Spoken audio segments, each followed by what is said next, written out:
கார்த்தி ரேவதி சீரியலை பற்றி தான் நம்ம இந்த வீடியோக்குள்ளே நம்ம பார்க்க போகிறோம். நம்ம வீடியோக்குள்ளே போகிறதுக்கு முன்னாடி நம்ம சேனலுக்கு யாரெல்லாம் சப்ஸ்கிரைப் பண்ணலையோ அவங்களாம் சப்ஸ்கிரைப் பண்ணிக்கிடுங்க. பக்கத்தில் உள்ள பெல் பட்டனை கிளிக் பண்ணுங்கள். வாங்க வீடியோக்குள்ளே போகலாம். கார்த்தியை தான் காட்டுறாங்க. கார்த்தி வந்து இளையராஜாவை சாமுண்டீஸ்வரிகிட்டேருந்து காப்பாற்றிடவும் அப்போ இளையராஜா வந்து சொல்லிட்டு இருக்கிறாங்க, இப்போ நீ என்ன கார்த்தி பண்ண போகிற அப்படிங்கும்போது அப்போ கார்த்தி சொல்கிறாங்க, அத்தை வந்து என்னை மும்முரமாக வந்து எப்படியாவது கையங்குளமாக சிக்க வைக்கணும்னு சொல்லிக்கிட்டு அவங்க இந்த அளவுக்கு அவங்க வந்துட்டாங்க அப்படின்னு சொல்லவும், நாளைக்கு கோயில் கும்பாபிஷேகம் முடிஞ்சதுமே நான் எல்லா உண்மையும் போட்டு நானாகவே உடச்சிட போகிறேன். அது வரைக்கும் அவங்களுக்கு வந்து என்னை பற்றின விஷயம் தெரியாமல் இருந்தாலே போகிறோம்.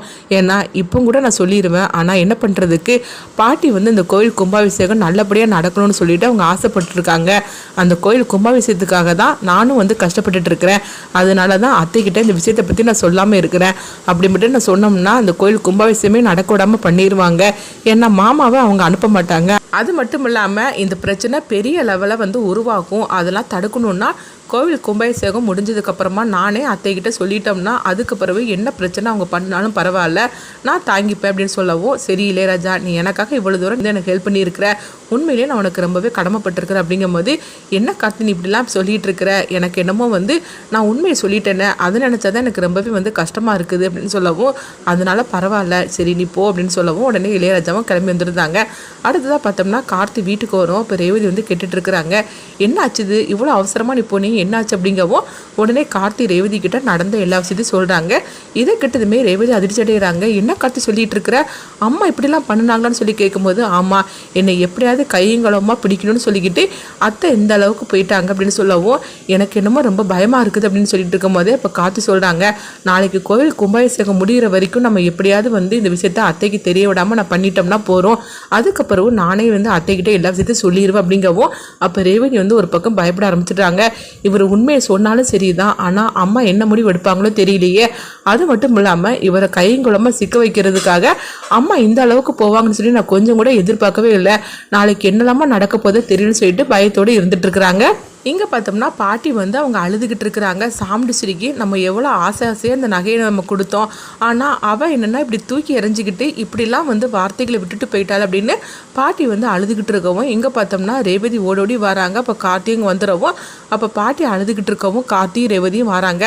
உடனே அவங்கள போட்டு சமாதானப்படுத்திட்டு இருக்கிறாங்க. பாட்டி நீங்கள் அழாதீங்க பாட்டி, இந்த பிரச்சனைக்கெல்லாம் நான் தானே காரணம் அப்படின்னு ரேவதி சொல்லிட்டு இருக்கவும், நான் அந்த நகையை நான் வீட்டுக்கு எடுத்துகிட்டு போயிருக்கவே கூடாது, அம்மாவோட குணம் தெரிஞ்சும் நான் இப்படி எடுத்துகிட்டு போனது நான் ஏனாயாமல தப்பு தானே அப்படின்னு சொல்லிட்டு இருக்கவும் அப்போ பாட்டி சொல்கிறாங்க, நீ என்னடா பண்ணுவ, நீ வந்து உண்மையை சொல்ல போனால் எனக்கு நல்லது பண்ணணும்னு சொல்லிட்டு தானே இந்த நகையெல்லாம் நீ எடுத்துகிட்டு போன, ஆனால் உங்கள் அம்மாவோட குணம் கொஞ்சம் கூட மாறாமல் இருக்கிறாள், அப்படி நான் என்ன தான் தப்பு பண்ணேன்னு அப்படின்னு சொல்லிட்டு அவங்க வந்து பாட்டி அழுதுகிட்டு இருக்கவும் அப்போ கார்த்தியை சமாதானப்படுத்திட்டு இருக்கிறாங்க. அப்போ வந்து பாட்டி சொல்லிட்டு இருக்கிறாங்க, சிவகாமியோட கதை முடிஞ்சு இத்தனை வருஷம் ஆச்சுது, ஆனாலும் வந்து அவளோட கோவம் கொஞ்சம் கூட குறையாமல் அவளோட கோவம் வந்து நாளுக்கு நாள் அதிகரித்து தான் போயிட்டு இருக்குது.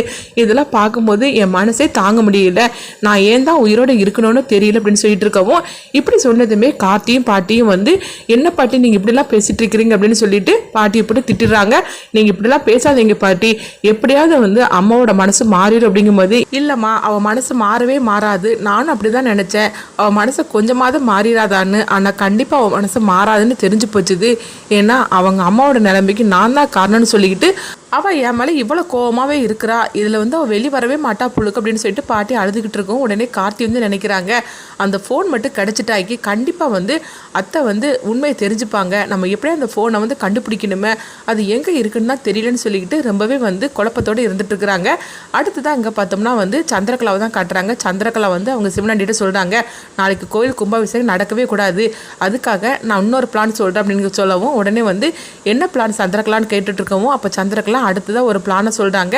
இது கிட்டதுமே சிவனாண்டி ரொம்பவே சந்தோஷப்பட்டு இருக்கிறாங்க.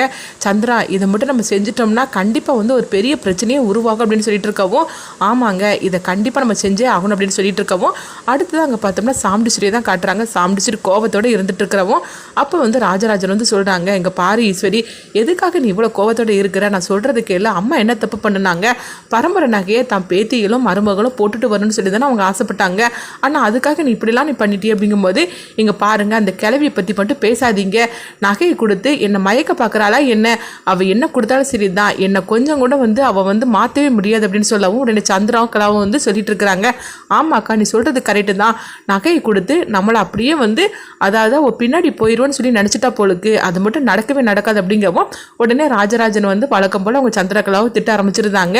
நீ தான் வந்து இவளை போட்டு ஏற்றி விட்டுட்டு இருக்கிற, நீ ஏன் இப்படிலாம் இருந்துக்கிட்டு இருக்கிற அப்படின்னு சொல்லவும், பார்த்தீங்களாக்கா மாமா என்னெல்லாம் எப்படிலாம் திட்டுறாரு அப்படிங்கவும் உடனே வந்து சந்திரகலாவை வந்து திட்டினதுமே ராஜராஜனை போட்டு சாம்பிடிச்சு திட்டிட்டு இருக்கிறாங்க.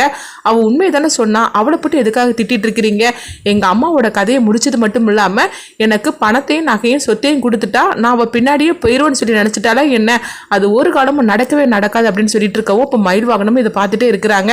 அந்த ஃபோன் மட்டும் கிடச்சிட்டாக்கி எல்லா உண்மையும் அத்தைக்கு தெரியப்படுத்திடலாம், ஆனால் என்ன பண்ணுறதுக்கு இந்த ஃபோன் தான் நம்மக்கிட்ட இல்லையேன்னு சொல்லிட்டு இருக்கவும் அடுத்து தாங்க பார்த்தோம்னா அடுத்த நாள் ஆகுது. அப்போ கோயில் கும்பாபிஷேகத்துக்காக எல்லாருமே கிளம்பி போகிறாங்க. அதே மாதிரிக்கு ரோஹிணி பார்க்கும்போது அவங்க அந்த ஃபோனை அன்னைக்கு தான் எடுக்கிறாங்க. இன்றைக்கி இந்த ஃபோனை நம்ம எடுத்துகிட்டு போகலான்னு சொல்லிட்டு ரோஹிணி அந்த ஃபோனை எடுத்துகிட்டு வராங்க. அடுத்தது எல்லாருமே கிளம்பவும் அப்போ வந்து ராஜராஜனும் கிளம்புறாங்க. அப்போ சாம்பிடிச்சிரிக்கிட்டு சொல்கிறாங்க, ஈஸ்வரி நீயும் வா ஈஸ்வரி அப்படிங்கும்போது நான் ஒன்றும் வரமாட்டேங்க அப்படின்னு சொல்லிட்டு இருக்கவும் அப்போ கார்த்தி வந்து சொல்லிட்டு இருக்கிறாங்க, அத்தை நீங்கள் தயவு செய்து வாங்க, எங்களுக்காக வராட்டாலும் ஊர் ஜனங்களை நினச்சி நீங்கள் வாங்க, நீங்கள் வந்தால் தான் உங்கள் மேலே ஒரு நல்ல அபிப்பிராயம் உங்களுக்கு இருக்கும். ஏன்னா இது கோயில் கும்பாபிஷேகமாக்கும், நீங்கள் பாட்டி மேலே இருக்கிற கோவத்தில் வராமல் இருந்துட்டீங்கன்னா அவங்க அவளுடைய கோவத்தையும் நீங்கள் சம்பாதிக்க வேண்டியது இருக்கும். ஏன்னா கோயில் கும்பாபிஷேகத்துக்கு நீங்கள் வரலன்னா எல்லாருமே உங்கள் மேலே கோவப்படுவாங்க அப்படின்னு சொல்லவும் உடனே வந்து சாம்பிடிச்சிருக்க ஒரு வழி தெரியல. அதே மாதிரிக்கு சந்திரகலாவும் நினைக்கிறாங்க இவ வந்தாகணும், ஏன்னா இவ வந்தாதான் நம்ம கோயில் கும்பாபிஷேகத்தை தடுத்து நிறுத்த முடியும், இவளை வச்சு தான் பிரச்சனையே நம்ம இழுக்கணும், அதனால இவ வந்துடணும் அப்படின்னு சொல்லிட்டு உடனே சந்திரகலாவும் சொல்கிறாங்க. ஆமாக்கா அவன் சொல்கிறது கூட கரெக்டு தான் அப்படிங்கும்போது இப்படி சந்திரகலா சொன்னதுமே எல்லாரும் அதிர்ச்சி அடைகிறாங்க. என்னது எப்படியும் வரவிடாமல் தடுப்பாங்கன்னு சொல்லி நினச்சோம்னா என்னென்னா அம்மா அவங்க வர சொல்கிறாங்க அப்படின்னு எல்லாருமே பார்க்கவும் அப்போ கார்த்திகிட்ட வந்து மயில் வாங்கணும் சொல்கிறாங்க. என்னது சின்ன மாமியார் வந்து அத்தையே வர சொல்கிறாங்க, அப்போ ஆக மொத்தத்தில் அங்கே ஏதோ ஒன்று நடக்க போகுது அப்படின்னு சொல்லவும் உடனே கார்த்தியும் ஆமாம் அப்படிங்கிறாங்க. இவங்க ஏதோ ஒரு திட்டத்தை போட்டிருக்காங்க போலுக்கு, அதனால தான் அத்தையே கோயிலுக்கு வர வேண்டான்னு சொல்லி தடுக்காமல் இவங்க வர சொல்கிறாங்க அப்படிங்கவும் நம்ம கொஞ்சம் உஷாராக தான் இருக்கணும் சகல் அப்படிங்கும்போது உடனே கார்த்தியும் ஆமாம் அப்படிங்கிறாங்க. அடுத்து பார்த்தோம்னா உடனே சாம்பிடிச்சிரியும் வரேன்னு சொல்லிட்டு எல்லாருமே கோயிலுக்கு கிளம்புவோம். அப்போ சந்திரகலா வந்து சிவனாண்டிக்கு ஃபோன் பண்ணுறாங்க. நான் சொன்ன மாதிரிக்கு எல்லாம் ரெடி பண்ணி வச்சிருக்கீங்களான்னு சொல்லி கேட்கும்போது ஆமாம் சந்திரா எல்லாம் ரெடி பண்ணி தான் வச்சிருக்கிறேன் அப்படிங்கிறாங்க. அக்காவும் கோயிலுக்கு வாரா, நாங்கள் எல்லாரும் கிளம்பிட்டோம் அப்படிங்கவும் உடனே அவங்களும் சரி அப்படிங்கிறாங்க. அடுத்தது பார்த்தோம்னா அங்கே கோயில் கும்பாபிஷேகத்துக்கு எல்லாரும் வந்துடுவோம். அப்போ ராஜராஜன் கையால் தான் வந்து அவங்க கோயில் கும்பாபிஷேகத்தை வந்து நடத்தணும்னு சொல்லிக்கிட்டு அதுக்குள்ளே எல்லா ஏற்பாடுமே பண்ணிட்டு இருக்கிறாங்க. இப்போ பாட்டியும் வந்துருந்தாங்க. இவங்களை பார்த்ததுமே வாங்க எல்லாரும் வாங்க அப்படின்னு சொல்லிட்டு பாட்டி கூப்பிடவும் அப்போ ராஜராஜன் வந்து கோயில் கும்பாபிஷேகத்தை நல்லபடியாக வந்து அவங்க அந்த தண்ணியெல்லாம் வந்து கும்பத்தில் எடுத்து அவங்க ஊற்றுறாங்க. இதை பார்த்துட்டு பாட்டி வந்து அப்படியே வந்து கண்கலங்கி நின்றுட்டு இருக்கிறாங்க. என் பேரனால தான் இன்றைக்கி இந்த கோயில் கும்பாபிஷேகம் நான் நினச்ச மாதிரிக்கே நல்லபடியாக நடக்க ஆரம்பிச்சிருச்சு அப்படின்னு சொல்லிட்டு அவங்க கண்கலங்கிட்டு இருக்கவும் கார்த்தி இதெல்லாம் ஒன்றால் தாங்க அப்படிங்கும்போது பாட்டி அழாதீங்க பாட்டி, நீங்கள் ஆசைப்பட்டபடி எல்லாம் நடக்க ஆரம்பிச்சிருச்சா பாட்டின்னு சொல்லி கேட்கும்போது ஆமாம் ஐயா நான் ஆசைப்பட்டபடி எல்லாம் நடக்க ஆரம்பிச்சிருச்சுது, என் 25 வருஷம் கனவாச்சே இது அப்படின்னு சொல்லிட்டு இருக்கவும் என் கனவை நீ நனவாக்கிட்டேயா அப்படின்னு சொல்லிக்கிட்டு பாட்டி வந்து ரொம்பவே சந்தோஷப்பட்டுட்டு இருக்கவும் அப்போ கோயில் கும்பாபிஷேகம் நல்லபடியாக நடந்து முடிஞ்சிட்டு இருக்கவும் அடுத்தது பார்த்தோம்னா வந்து இங்கே சாமியாட ஆரம்பிச்சிருந்தாங்க ராஜராஜன். அப்படி சாமியாடிட்டு இருக்கும் போதே கற்பனை சாமி பார்த்தோம்னா அவங்க அதாவது ராஜராஜன் வந்து அவங்க கற்பனை சாமியை வந்து ஆடிட்டு இருக்கவும் ராஜராஜன் மேலே இருக்கிற கற்பனை சாமி இறங்கிறதாங்க. பக்கத்தில் இருக்கிற கார்த்தி மேலே கற்பனை சாமி வந்துடவும் கார்த்தி பார்த்தோம்னா கற்பனை சாமியாக வந்து அவங்க ஆட ஆரம்பிச்சிருந்தாங்க. இதை கொஞ்சமே எதிர்பார்க்காத எல்லாருமே ஆச்சரியத்தோடையும் அதிர்ச்சியோடையும் பார்க்கும்போது அப்போ வந்து பார்த்தோம்னா கார்த்திகிட்ட ஒவ்வொருத்தரும் வந்து குறிக்கிட்டு இருக்கவும் கார்த்தி வந்து ஒவ்வொருத்தருக்கும் சொல்லிட்டு இருக்கும்போது அப்போ சாம்பிடிஸ்ரீ கிட்ட வராங்க. உடனே சாம்பிடிஸ்ரீ வந்து கார்த்திகிட்ட பார்க்கும்போது உடனே கார்த்தி சொல்கிறாங்க, நீ இத்தனை வருஷமாக நினச்சிட்டு இருக்கிறது எல்லாமே தப்பாக்கும், அதாவது யார் தப்பு பண்ணினாங்களோ அவங்கள விட்டுட்டு தப்பு பண்ணாதவங்கள நீ வந்து நினச்சிட்டு இருக்கிற, இது எல்லா ஆதாரமும் வந்து உன் பொண்ணோட கையில் தான் இருக்குது அப்படின்னு கார்த்தி சொல்லவும் இது கேட்டதுமே வந்து சந்திரகலா எல்லாரும் அதிர்ச்சி அடைகிறாங்க.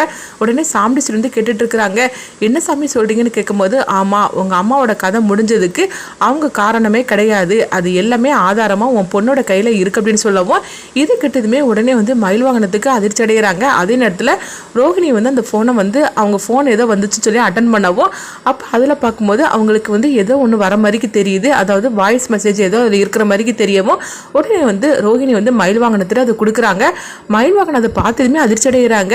இது துரை வந்து அனுப்பின வாய்ஸ் மெசேஜ் ஆச்சு அப்படின்னு சொல்லிட்டு அவங்க அதிர்ச்சி அடையவும் அடுத்ததாக பார்த்தோம்னா அந்த ஆதாரத்தை வந்து அவங்க கார்த்திகிட்ட கொடுக்கறதுக்காக வரவும் கார்த்தி மேலே இருக்கிற கற்பனை சாமி வந்து இறங்கிருந்தாங்க. அடுத்ததாக கார்த்திகிட்ட அந்த ஆதாரத்தை கொடுக்குறாங்க. அடுத்ததாக என்ன நடக்க போகுதுன்னு சொல்லி பார்க்கலாம்.